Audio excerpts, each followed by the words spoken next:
warahmatullahi wabarakatuh. Alhamdulillah, alhamdulillahirabbil alamin.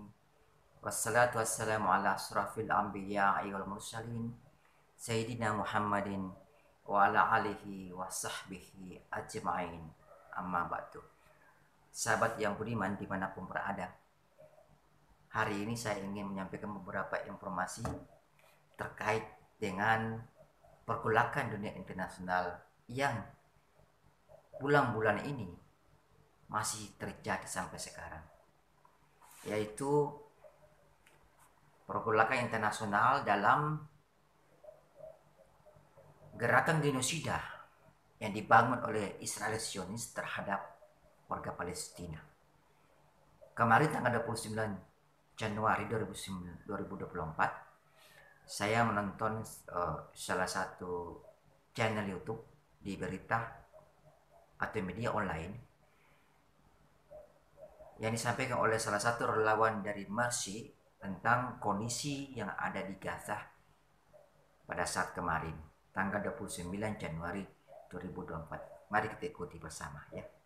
Warahmatullahi wabarakatuh. Selamat malam waktu Gaza. Memang sampai saat detik ini juga pihak Zionis Israel masih terus menggempur walaupun relatif sedikit menurun di dekat area tempat kami berada. Namun kami tidak mengetahui di area-area tempat lainnya apakah pertempuran ataupun serangan-serangan bom dari Zionis Israel ini masih terus dilakukan. Tapi yang kita baca dari media lokal bahwa Zionis ini masih terus menggempur mereka, terutama di warga sipil di seluruh jalur Gaza, baik melalui udara maupun melalui darat. Astagfirullahaladzim. Jadi Zionis Israel itu masih menggempur warga Gaza ya lewat darat. Ya, ada baik di Gaza Utara maupun di Gaza Selatan. Sampai tertanggal 29 Januari 2024, Zionis Israel masih terus melakukan gempuran ke Gaza. Dari Kementerian Kesehatan saja, Kementerian Kesehatan Palestina dalam 24 jam terakhir terdapat 19 pembantaian ya, yang akibat insiden tersebut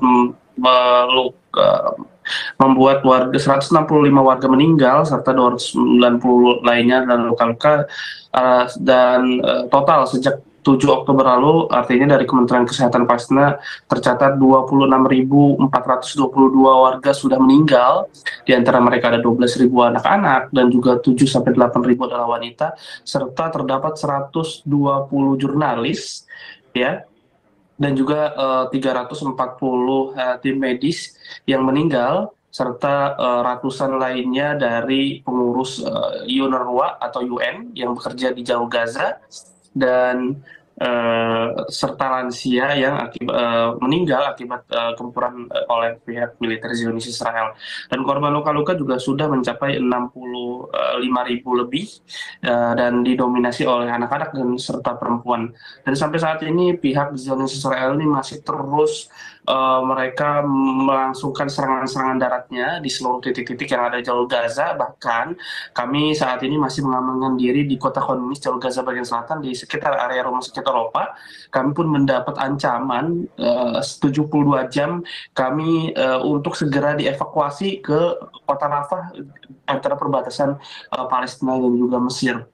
Karena mengingat pihak Zionis Israel ini benar-benar ingin mereka melancarkan serangan daratnya terus di jalur Gaza bagian selatan, sehingga mereka juga mengancam warga yang ada di kota Khan Yunis ini untuk pergi. Bahkan ancaman mereka ini dengan memakai tank-tank baja mereka yang terus menakuti warga yang ada di sekitarnya, untuk mereka dipaksa diusir ataupun mereka dipaksa untuk mengevakuasi diri mereka ke perbatasan Rafah dan juga perbatasan Rafah antara Mesir dan juga Palestina. Sedangkan kalau kota Rafah ini menjadi satu kota yang menjadi titik tumpu untuk warga Gaza untuk mengevakuasi atau mereka mengamankan diri, ini sangat tidak cukup sekali, karena 1,9 juta warga mereka mengevakuasi ke mereka yang tempat yang mereka anggap aman, Namun kalau untuk satu tempat ini, Kota Rafah ini menjadi satu titik ini sangat tidak mencukupi. Ditambah lagi serangan-serangan di Kota Rafah pun tidak ada hentinya, tidak ada istirahatnya ya. Baik di Gaza Selatan, Gaza Tengah maupun Gaza Utara masih terus digempur oleh pihak Zionis Israel. Saya Baik. masih terus mendengar atau mendapatkan info bahwa masih ada warga yang masih tersisa di Gaza Utara, baik di Gaza City maupun di Gaza Tengah, ataupun lebih tepatnya mereka sangat didominasi saat ini di Gaza Selatan, karena sejak awal mereka memberikan pengumuman kepada warga untuk mereka segera evakuasi dari utara ke selatan, sehingga yang 1,9 juta ini ya mereka mengevakuasi diri mereka ke yang mereka tempat aman ini adalah 80%-nya adalah di jalur Gaza bagian selatan itu, baik di kota Khan Yunis maupun di kota Rafah. Namun sampai saat ini di kota Khan Yunis yang seperti saya lihat banyak warga yang sudah mengevakuasi diri mereka ke kota Rafah, sehingga kota Rafah ini sangat-sangat padat sekali dengan para pengungsi dan juga para warga yang sakit dan serta warga-warga lainnya, sehingga memang kota Rafah ini tidak bisa memenuhi masyarakat yang mengungsi ke seluruhnya ke daerah tersebut. Namun sampai saat ini juga memang warga yang ada di utara ini masih terjebak, mereka tidak bisa evakuasi ke selatan, mengingat perbatasan antara utara selatan itu masih dijaga ketat oleh pihak Zionis Israel. Masih terdapat tank-tank baja mereka di sana, masih ada camp-camp militer mereka di sana, sehingga yang ada di Gaza Utara ataupun Gaza City mereka tidak bisa menyelamatkan diri mereka ke selatan karena tidak adanya evakuasi jalur yang aman. Dokter juga mereka adalah manusia sama seperti masyarakat sipil. Semuanya kita adalah manusia seperti masyarakat sipil. Sehingga memang saat ini kami juga merasakan yang dirasakan oleh masyarakat sipil. Kami mengalami kekurangan air bersih serta bahan pangan serta tempat yang tidak memadai untuk kami beristirahat, sehingga banyak juga jurnalis yang kelelahan, mereka tentunya melaporkan atau mengabarkan berita terkini yang langsung dari jalur Gaza selama 24 jam, sehingga memang saya juga mendapatkan informasi tersebut bahwa jurnalis tersebut benar-benar kelelahan, pingsan karena dia ini kurangnya mendapat cukup nutrisi makanan ataupun istirahat yang cukup, karena setiap malam ini kami sering sekali terbangun oleh dentuman-dentuman bom ataupun pesawat jet tempur yang mengudara sangat rendah. Ini membuat juga ketakutan-ketakutan warga yang ada di sekitar kamp pengungsian ini ya, karena mereka ketika mendengar pesawat jet tempur itu mereka merasa kayak sepertinya sekolah atau kamp-kamp pengungsian ini akan diserang begitu. Ya, sehingga masyarakat yang ada di jalur Gaza ini sangat membutuhkan pasokan makanan serta air bersih, ya. Namun fakta yang terjadi di jalur Gaza, pasokan-pasokan ini sudah di-stop oleh pihak Zionis Israel. Bahkan warga negara Israel sendiri pun mereka menghadang bantuan-bantuan yang masuk ke jalur Gaza.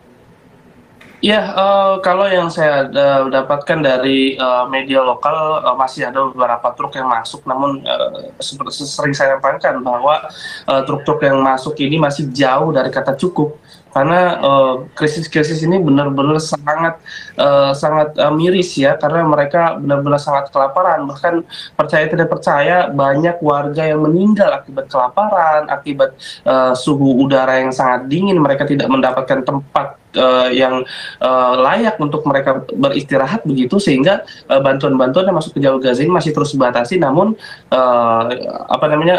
perbatasan yang bisa memasukkan bantuan-bantuan tersebut ada perbatasan antara Rafah dan juga Mesir, dan juga ada perbatasan ke Karim Abu Salim ya, antara perbatasan Israel dan juga Mesir. Dan ini dua perbatasan yang bisa memasukkan truk-truk bantuan mereka ke jalur Gaza. Namun sekali lagi dua pintu masuk untuk memasukkan bantuan-bantuan ke jalur Gaza ini masih terus dikontrol oleh pihak Zionis Israel dan masih terus dibatasi oleh mereka, sehingga truk-truk yang masuk ke jalur Gaza ini hanya sedikit saja dan tidak bisa memenuhi krisis-krisis yang ada di jalur Gaza, terutama air bersih dan juga bahan pangan serta obat-obatan tentunya yang dibutuhkan oleh rumah sakit sampai saat ini yang masih terus menangani korban luka-luka. Ya Allah ya Rabbi. Nah, itulah tadi sekilas informasi tentang situasi Gaza tertanggal 29 Januari 2024. Sahabat yang budiman, melalui berita ini saya mengajak kepada saudara-saudara seiman maupun sebangsa dan seluruh umat manusia agar mendukung perjuangan Palestina dan menistakan perbuatan genosida yang dilakukan oleh Zionis Israel kepada Palestina. Mari kita berdoa bersama-sama, semoga Zionis Israel ini tidak memiliki kemampuan untuk melakukan perbuatan genosidanya lebih lanjut lagi. Mari kita menggalang kekuatan untuk sama-sama melakukan pemboikotan terhadap produk-produk Israel dan sekutu-sekutunya. Insya Allah melalui pemboikotan kita lakukan di Indonesia dan di seluruh dunia, mereka tidak akan mampu lagi membuat atau membeli senjata yang dimana senjata itu digunakan untuk melakukan genosida.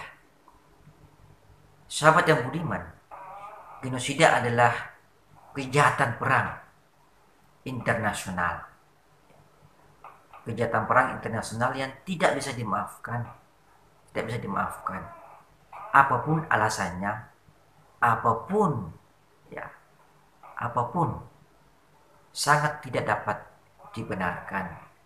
Semoga melalui berita ini hati kita semua terbuka untuk membantu perjuangan Palestina, khususnya kita orang Indonesia, karena di dalam undang-undang dasar kita sebagai bangsa Indonesia ya, menentang dengan terang-terang penjajahan di muka bumi. Kita orang Indonesia sangat membenci penjajahan. Ya, kita cinta akan kedamaian, cinta akan perdamaian dunia. Demikian dari saya, semoga bermanfaat. Billahi taufiq wal hidayah. Wassalamualaikum warahmatullahi wabarakatuh.